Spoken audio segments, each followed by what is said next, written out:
Alors, merci à vous 3 pour ces présentations. Je pense que là, l'idée, c'est un petit peu de revenir sur tout ce qui a été dit et surtout un petit peu d'essayer de couvrir. Vous avez pris chacun des angles différents et de voir comment on peut, prendre votre expérience commune et mieux comprendre aussi comment tous ces sujets ont été abordés, dans vos entreprises respectives. Et donc, je vais commencer avec une première question, c'est, la question en fait, l'organisation. Ça a été évoqué à plusieurs reprises, mais c'est intéressant de se poser la question, de se dire, comment en fait aujourd'hui vos organisations, se sont, adaptées, pour intégrer, ces agents, qu'on parle des agents de productivité ou qu'on parle des agents, de ce qu'on appelait de workflow, d'automatisation des processus. Lequel de vous 3 veut prendre le micro? Heu, allez, j'y vais. Non, je vais passer, c'est plus simple. Allez, on va se le faire passer. Hem, dans nos propres applications, donc Microsoft utilise ses propres solutions. On essaye de faire en sorte que cette histoire de cordonnier, soit, ait une fin positive. Donc nous l'appliquons en utilisant des solutions infusées avec de l'IA dans notre CRM pour les sales, avec effectivement des gains de revenus qui sont relativement considérables, étant donné, en fait, tout simplement le temps que nos commerciaux gagnent, mais plus que le temps, la capacité à mieux préparer leurs rendez-vous clients. Et notamment, comme on vient quand même chez vous en minibus, hein, on est plein, hem, il est important, en fait, que tous nous ayons cette capacité déjà à bien comprendre le client, quel que soit notre rôle.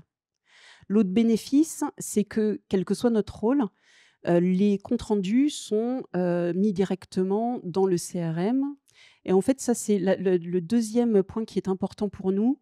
On le sait, hein, les sales détestent rentrer dans leur CRM. C'est l'enfer. La chose qu'ils ouvrent le matin, c'est Outlook.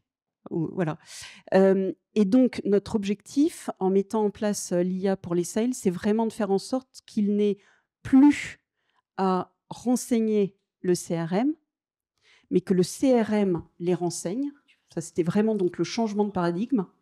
Et le 2e point, c'est que, tout soit en permanence à jour.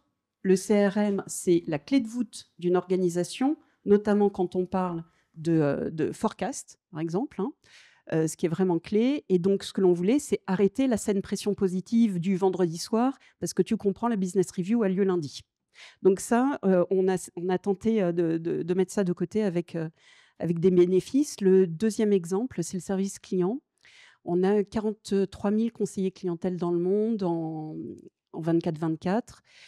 Et ces conseillers clientèle, on leur a mis en place donc l'IA par le biais de copilotes dans leurs outils, avec des très beaux retours, notamment, et en fait, on peut s'arrêter là, 12 d'augmentation de la satisfaction client. Parce que de nouveau, des agents clientèle qui connaissaient mieux leurs clients, avec des réponses qui étaient plus complètes, avec moins de temps pour récolter cette information et surtout donc, moins de taux d'escalade. C'est-à-dire qu'un agent, on le sait, il y a beaucoup de turnover chez les conseillers clientèle pour plein de raisons, et aussi parce que leur métier est pénible. Et tout simplement aujourd'hui, avec l'intelligence artificielle, ils sont tout simplement plus compétents rapidement, et donc non seulement leurs clients sont plus satisfaits, moins de temps aussi, pour le traiter, et puis, donc une satisfaction collaborateur. Donc plein d'exemples, mais je suis déjà trop longue. Non, très clair. Hem, Dans un labo pharma, il y a grosso modo 4 catégories. Il y a le top management, il y a R&D, il y a commercial et il y a manufacturing and supply. Donc on a 3 accélérateurs qui adressent ça. On a une stratégie qui a été AI first pour le top layer parce qu'on pense que ce sont les facteurs de changement, que si ça vient d'en haut, spécialement dans une entreprise française, si ça vient d'en haut, ça va avancer plus vite. Donc, on a embarqué avec nous tout le layer de management sur l'utilisation des agents au quotidien. Donc, j'ai sur mon téléphone une application qui me permet d'avoir accès à tous les agents, d'avoir accès à tous les chiffres, toutes les ventes. Créer la transparence sur les données, créer la transparence sur la performance, c'est aussi critique pour l'entreprise. Il ne faut pas avoir honte de ces données et il faut être capable de les partager avec les autres fonctions. Et ça aussi, c'est un credo. Donc après, pour les verticales, on va avoir des équipes à l'accélérateur, des équipes digitales et AI qui sont spécialisées sur leur créneau fonctionnel. Parce qu'on pense que le digital peut apporter de la valeur quand il comprend le métier de son utilisateur et qu'il est capable d'être force de proposition sur des produits. On n'est pas là pour délivrer des services, on est là pour co-créer des produits qui bénéficient à l'entreprise. Ça, c'est très important. Donc, par exemple, un truc classique en pharma, c'est la documentation d'une étude clinique. Habituellement, ça peut prendre jusqu'à 6 semaines une fois que l'étude est finie, voire dans certains labos 3 mois, pour documenter le truc. On a des compétiteurs qui ont démontré que c'était faisable en 4 heures. Vous imaginez le gain de temps sur le lancement d'un produit. Tout d'un coup, on parle d'améliorer de 3 mois et d'anticiper le lancement du produit de 3 mois. Fondamental pour l'entreprise, fondamental pour les patients. Ces gens-là travaillent là-dessus, ils travaillent là-dessus avec des agents et avec de l'AI. En commercial, on fait pareil. Dans tous les domaines, on essaye d'optimiser. On essaye de pivoter, par exemple, la façon dont on fait du marketing. Aujourd'hui, c'est intéressant. Le marketing, c'est vraiment du push. On envoie des messages en se disant, il faut que nos utilisateurs, que nos clients voient ça, ça, ça et ça. En fait, moi, en tant que customer, si BMW m'envoie une pub, elle va directement dans le spam, mais directement. Si je veux acheter une BMW, je ne vais pas aller sur le site de BMW. Je vais aller voir des sites de comparateurs. Nos médecins, c'est pareil. Ils veulent pouvoir consommer de l'information dans le format qu'ils veulent, au moment où ils le veulent, et avec une objectivité. À nous de faire en sorte d'être relevantes et de leur servir ça. Et pour ça, on va utiliser l'AI pour mieux comprendre ce que nos clients veulent, ce dont ils ont besoin et quand ils veulent le consommer. Et enfin, tout ce qui est production, alors là, ce n'est pas la peine de faire une grande explication. L'intelligence artificielle en production de médicaments nous permet d'avoir des usines qui sont beaucoup plus flexibles et qui nous permettent, par exemple, de passer de la production d'un médicament à un autre médicament en quelques semaines au lieu de plusieurs mois. Et ça, quand on a des crises sanitaires, je pense que c'est un des enseignements du Covid, le temps qu'a mis la machine de production mondiale avant de produire des médicaments, ça a été pénible pour tout le monde. Il faut qu'on ait des usines qui nous permettent de pivoter beaucoup plus rapidement. Et pour ça, on a des gens spécialisés en AI et en agent qui travaillent là-dessus avec le métier dans les usines et dans tous les sites Sanofi. Donc c'est vraiment en adressant toutes ces fonctions-là, sachant que j'ai gardé le meilleur pour la fin, ce sont nos amis des fonctions People and Culture ou ressources humaines qui, eux, sont en train de réfléchir à un truc fondamental, c'est comment demain est-ce qu'on va gérer une force de vente hybride? Comment demain on va gérer une force de travail hybride dans une entreprise avec des gens qui sont augmentés par de l'AI et des gens qui ne veulent pas et qui veulent travailler à l'ancienne? Et comment on fait pour tirer le meilleur de chaque collaborateur et faire en sorte qu'ils puissent vraiment être eux-mêmes dans l'entreprise sans se retrouver diminués parce que je ne sais pas me servir et j'ose même pas dire que je ne sais pas me servir des agents AI. Donc ça, c'est vraiment une réflexion de fond sur lequel il n'y a pas beaucoup de littérature. Il y a beaucoup de science-fiction et malheureusement, elle va généralement dans la mauvaise direction. Donc pour le moment, si quelqu'un a des idées, les RH sont preneurs. Alors, nous, comme on en a parlé, la première chose a été de faire ce POC très rapidement pour convaincre en fait à la fois le top management mais aussi les opérationnels et ensuite d'organiser tout ça. On l'a dit, ces agents vont vraiment être transformants dans les métiers, dans les parcours, dans les processus. Donc, on a créé un premier stream directement qui est directement connecté et géré en fait par les gens qui sont au niveau des métiers et parcours. T'en parlais tout à l'heure. Aujourd'hui, on a une certaine verticale, ou c'est toi qui en parlais, une verticale par parcours.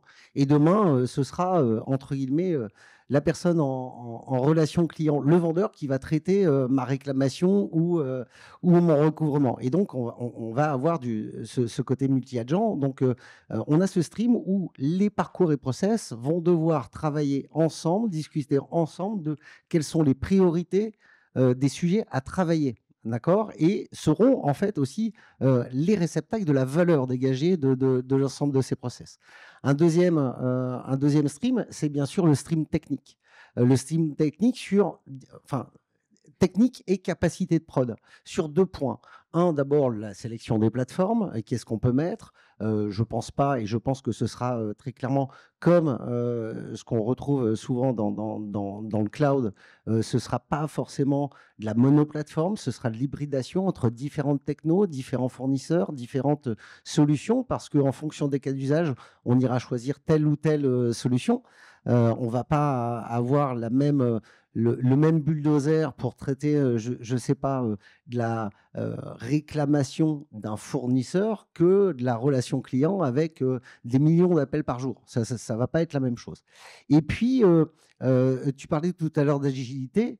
Chez Orange, par exemple, la partie automatisation est une partie extrêmement agile. C'est plus de 200 automatisations qui sont livrées par an, avec une équipe hyper réduite. De l'autre côté, les projets, on va dire, plus traditionnels d'IA et de data sont des projets à plus long cours.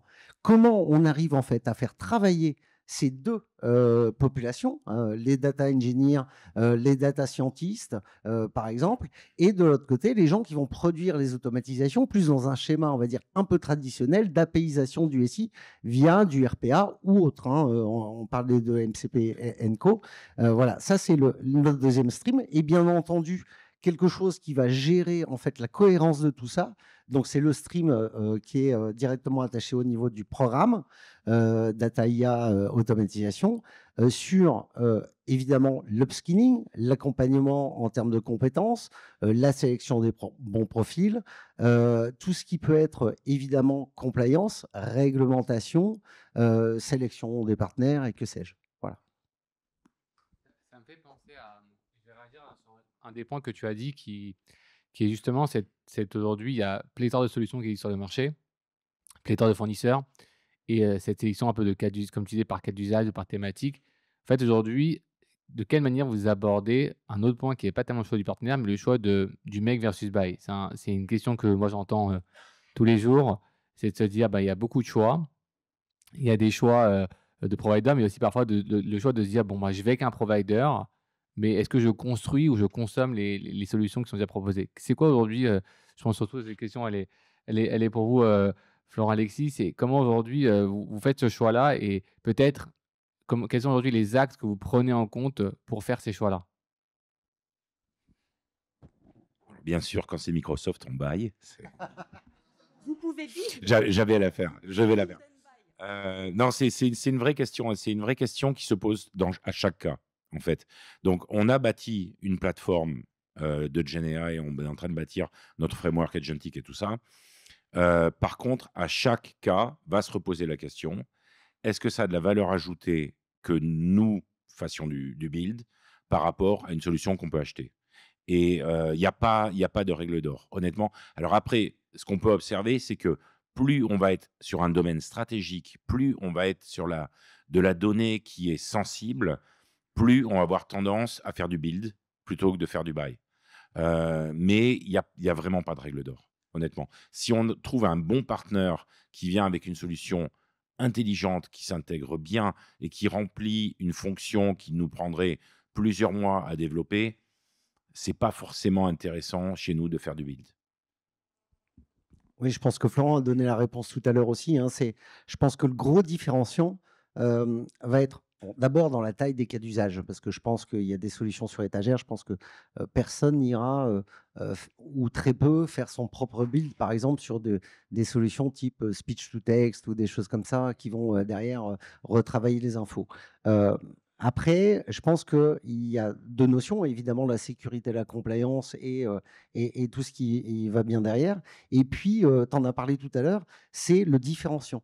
C'est-à-dire, stratégiquement, est-ce que le fait de faire du build va m'apporter un différenciant par rapport aux produits du marché? Voilà. Et de facto par rapport à ma concurrence. Voilà. Peut-être juste ajouter un point pour tous les gens qui sont tentés de vendre des solutions à des grands groupes comme Sanofi, s'il doit y en avoir dans la salle. Faites très attention à un truc, c'est qu'on est extrêmement allergique à la notion de lock. Si on sent que vous voulez nous attacher à la plateforme pour générer des revenus futurs en se disant ils sont là, donc ils sont locked in, c'est le meilleur moyen de perdre le marché. Parce qu'il y a beaucoup de vendeurs qui arrivent en disant « Ouais, alors, on a une solution, elle est magnifique. D'ailleurs, elle est gratuite et on va investir dedans en plus. C'est super, vous avez juste à l'utiliser et vous payez que des fees d'utilisation. Mais c'est nous qui possédons les données, c'est nous qui possédons les modèles et vous êtes juste utilisateur du truc. » Ça peut marcher. J'étais dans une boîte de plus petite taille.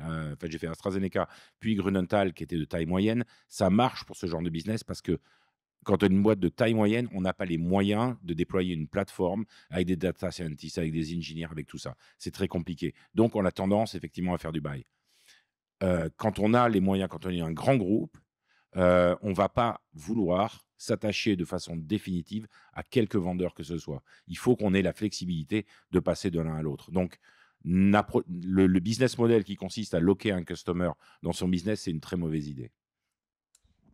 Je vais compléter. Forcément. Euh, Chez Microsoft, donc, vous avez la possibilité effectivement d'acheter des solutions type CRM ou voilà, des solutions métiers essentiellement qu'on vient infuser, développer avec des agents. Mais bien sûr, la capacité à développer sur notre plateforme Azure qui bénéficie des briques notamment de sécurité. Vous pouvez complètement développer vos propres modèles avec. Et bien sûr, ce qui est important, c'est que vos données restent vos données. C'est que quand nous mettons en œuvre des modèles dans nos applications, par exemple, aujourd'hui on utilise celle d'OpenAI, que bien sûr on ne tune pas avec vos propres données. Donc en fait, il y a toujours ici, quand on parle de buy and build, et effectivement je suis d'accord, on nous interpelle souvent, c'est pour ça, enfin, on est tous des learners quand on est face à l'IA. Il faut garder beaucoup d'humilité parce que tout simplement on apprend tous. Et ce qui est intéressant, c'est de voir que dans toute cette courbe d'apprentissage, il y a beaucoup d'entre vous qui avez développé vos propres modèles pour des besoins qui sont vraiment spécifiques à vos business models. Et ça, en fait, ça, c'est vraiment de l'or qu'il faut garder et s'appuyer sur du buy pour gagner ces quelques points de performance avant les autres et vous donner du temps et des capacités de cash flow aussi pour investir dans des projets plus larges. Alors, encore une autre question qui, je pense, a été pas mal abordée à plusieurs fois, mais j'aimerais bien voir ce que ça donnerait quand on mélange un peu tout autour de la table. C'est la question un peu de l'organisation du travail. Alexis, tu l'as pas mal évoqué, notamment sur aussi Orange. Aussi, Florent l'avait évoqué sur la gouvernance. C'est aussi, on l'a évoqué avec les exemples que vous venez tout à l'heure. Mais dans un monde, si on projette demain, c'est ce monde où il y a beaucoup d'agents dans l'entreprise, comment vous voyez la collaboration entre humains et agents? Et surtout, est-ce qu'aujourd'hui, vous avez déjà initié en interne des réflexions autour de la formation des collaborateurs, des chantiers autour, alors vous l'évoquez, il n'y a pas de réponse pour les RH tout à l'heure, mais de réflexions autour de comment en fait les choses doivent bouger, les processus doivent bouger et vers quelle direction aujourd'hui vous êtes en train de tendre en termes de gouvernance et de modèle opératoire dans un monde où aujourd'hui de plus en plus de processus seront pilotés par des agents.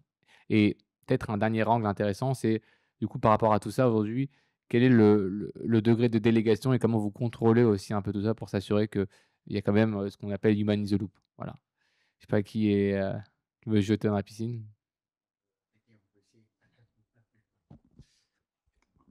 D'abord, je pense qu'effectivement, dans un premier temps, on va rester beaucoup dans le human in the loop pour des questions de compliance et des choses comme ça.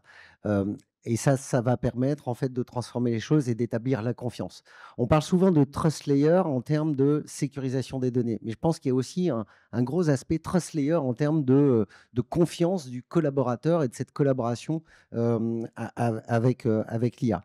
On l'a beaucoup évoqué, il y a un énorme volet formation. Vous l'avez vu, nous, on a commencé 18 000 personnes acculturées, dont 7 500 par la pratique. On a un objectif à aller former plus de 60% par la pratique. Ça veut dire vraiment avec des gros investissements de plusieurs jours de travail avec les personnes. Parce qu'à un moment donné, il ne faut pas non plus, dans cette transfo, que nos collaborateurs arrêtent de réfléchir. C'est le danger. C'est le danger, c'est l'arrêt de cette réflexion. Donc ça, c'est un premier aspect. Et puis, une fois que cette confiance va être établie, je pense que on va avoir de plus en plus, et le mouvement va se faire par le diag. C'est-à-dire que très clairement, je pense que les premiers vrais agents, les multi-agents, seront les agents de diagnostic qui vont aider, et c'est un peu ce qu'on est en train de faire, qui vont aider au diagnostic, c'est-à-dire vraiment pré-mâcher le travail. Par contre, dès qu'on va rentrer dans l'action sur le dossier client, dans l'action sur la configuration d'un matériel, dans l'action, je ne sais pas, dans une action coercitive sur un dossier, là, on laissera encore pendant assez longtemps l'humain dans la boucle.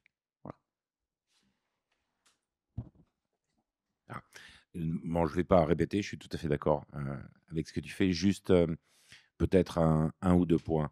Euh, L'acculturation se fait par la pratique.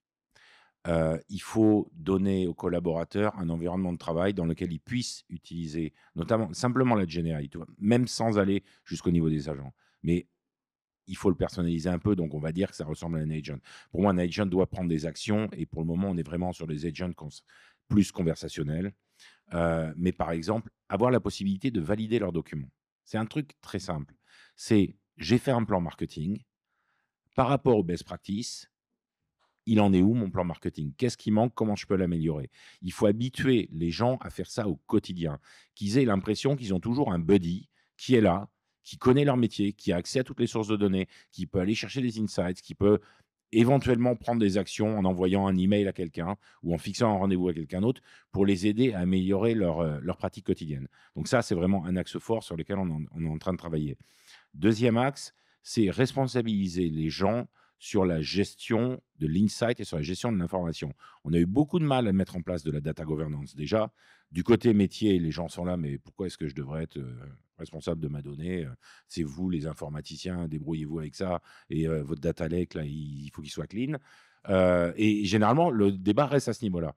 Or, demain, un PowerPoint non à jour, avec des informations non à jour, ingérées par un GenAI, va générer des réponses récupérées par un agent qui seront incorrectes. Ça m'est arrivé. On a bâti notre chat GPT interne, alimenté avec toutes les procédures internes de Sanofi, les systèmes et trucs comme ça. Et je lui ai demandé, je voudrais rewarder un collaborateur, j'ai que 6 mois dans Sanofi, je ne sais pas comment on fait. Il me dit, ouais, il y a le système des bravos, super, machin, voilà le site web. Je clique sur le lien du site web, ça ne marche pas. Donc, qu'est-ce que je fais? Je suis discipliné, je raise un ticket en me disant, ça, le site ne marche pas. Et le service me répond, mais non, mais le site, il marche parfaitement, il n'y a pas de problème, c'est juste que tu as la mauvaise URL. J'ai fait un traceback dans le système pour savoir d'où ça venait. Ça venait d'un document PowerPoint non mis à jour par les équipes de support. Simplement, le système, il ne peut pas savoir que le PowerPoint n'est pas à jour. Ce que ça veut dire pour nous, en tant que salariés de demain, il faut qu'on arrête de dumper nos PowerPoint, nos fichiers Excel, nos trucs avec des données incorrectes dans un endroit qui peut être récupéré par des moteurs de GenAI. Il faut qu'on ait cette discipline et cette capacité de dire je n'ai en visible que des données qui sont à jour, qui sont de bonne qualité. Et ça, c'est un changement fondamental dans notre façon de travailler. Et ça touche tous les collaborateurs dans l'entreprise. C'est génial cette conversation, non? Hein? C'était quoi la question? Si, pardon. Non, je suis à fond. Ce qui est vraiment, je pense, en fait, c'est fou ce qui nous attend. Et dans cette dynamique, je ne sais pas vraiment répondre sur aujourd'hui quel est le schéma organisationnel que l'on a mis en place pour répondre déjà à cette idée que nous aussi, on souhaite être une frontière ferme. Je vous dirai ça le 1er juillet, en début d'année fiscale. Mais ce qui est sûr, en revanche, c'est que l'ensemble de ces outils doivent être des copilotes. C'est pour ça qu'on tient vraiment à ce terme de copilote. L'homme reste au cœur, l'homme reste décisionnaire. Il valide aussi dans les agents les règles qui font que ça peut être validé ou pas, ou en tout cas, il peut valider les exceptions.